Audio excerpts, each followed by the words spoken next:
What it do, cuckolds?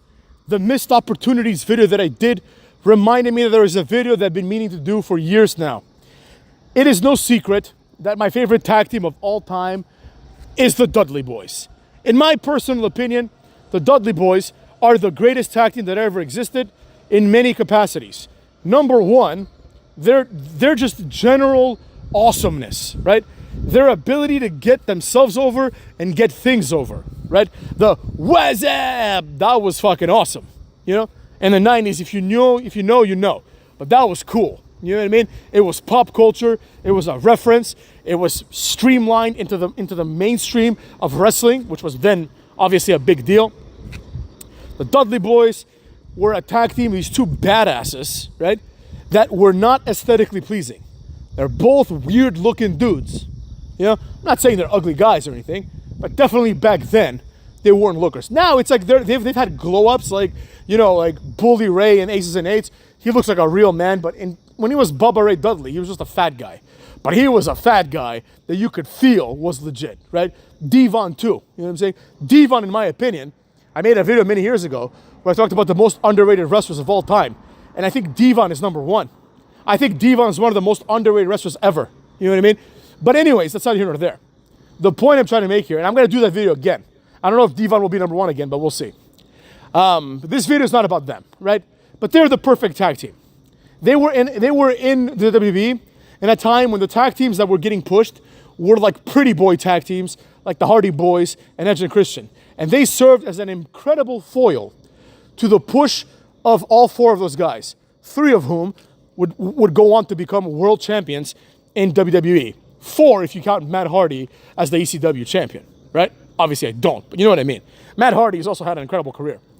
There is a 0% chance that any of these guys, some of which are my favorite wrestlers of all time, Jeff Hardy, Christian, Edge, and Matt, they're probably in my personal top 10 or at least top 15, right? But without the Dudley Boys, they wouldn't even be, they would never have gotten a push. They probably would have been fired. Edge, I know people think Edge is a superstar. There was a point in time when Edge was a tag team nobody. Nobody gave a flying fuck. I'm not talking about during the TLC times. I'm talking about right before that.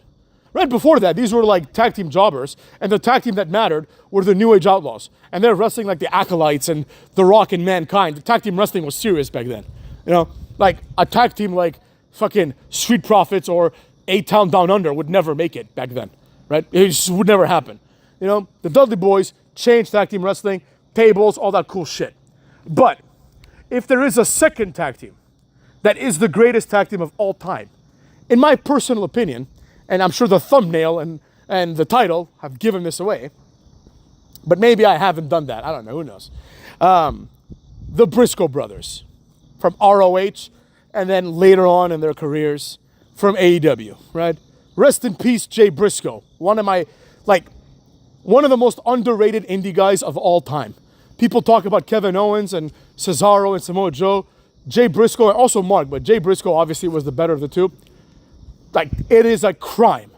It is a crime against humanity that the Briscoes never got a chance at WWE. Now, for those of you that don't know, you can go look up the Briscoes. The Briscoes cut this promo on YouTube called Aesthetically Pleasing or something like that, right? Where they talk about how the WWE said they're not aesthetically pleasing enough. I remember watching this promo, I showed it to my mom. And my mom's like, what's wrong with these guys? Like, why are they not aesthetically pleasing? They look just fine to me, right? And she wasn't saying, like, she knows they're not Roman Reigns and Randy Orton, but like, they're not like ugly guys, especially Jay Briscoe, you know what I mean? Like, they're normal looking dudes. But the most important thing about them is the rawness and the realness of the two. Now, some of the things that the Briscoes have been accused of is talking like they're black, right? And people have used that to say they're not real, this is an act. Of course, part of it is an act, but clearly none of you have ever been to Laurel, Maryland. Clearly, none of you have been to, where they're apparently from, Sandy Fork, Delaware. Well, the hater has been to both. The hater has been around this country. And there are places, motherfucks, that you don't want to go to. Laurel is not that bad, but there are parts, right? There are parts of Laurel. There are parts of southern-ass Maryland, right?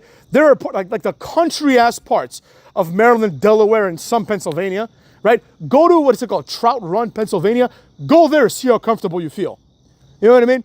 I've driven by there once and everybody was a fucking like, everybody looked like a dude that carries a pitchfork around and kills people for no reason.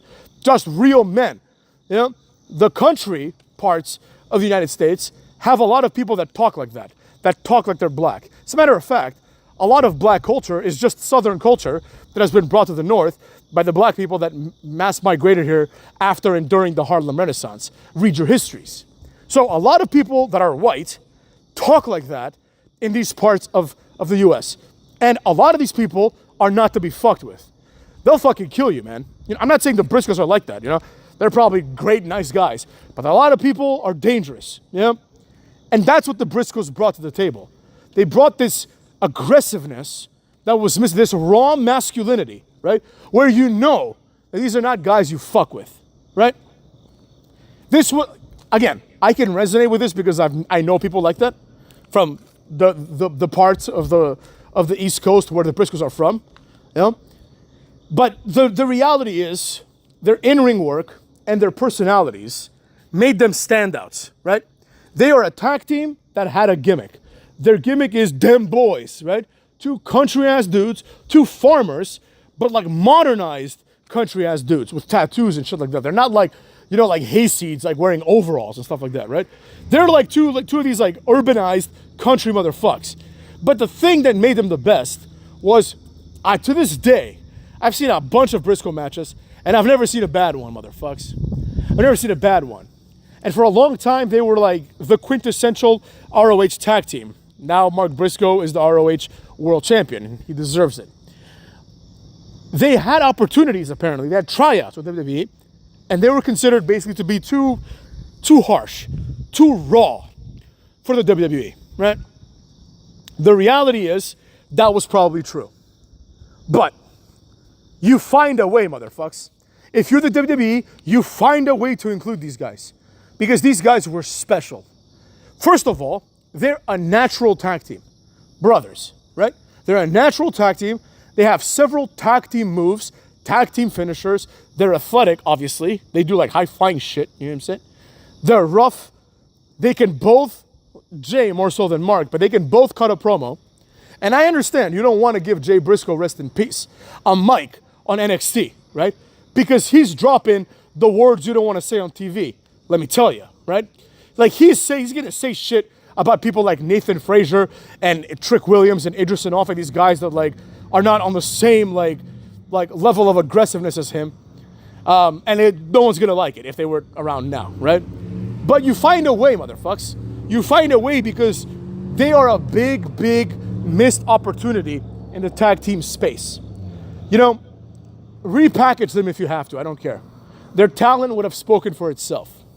I get it, they don't want to take the risk, but it's something that bothers me tremendously because tag team wrestling, in my opinion, has been dead basically since the Attitude Era. Like, once the APA broke up, they were like the last real tag team that existed, right?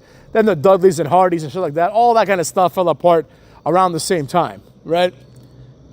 The Briscoes brought it back. They brought back the importance of tag team wrestling, right?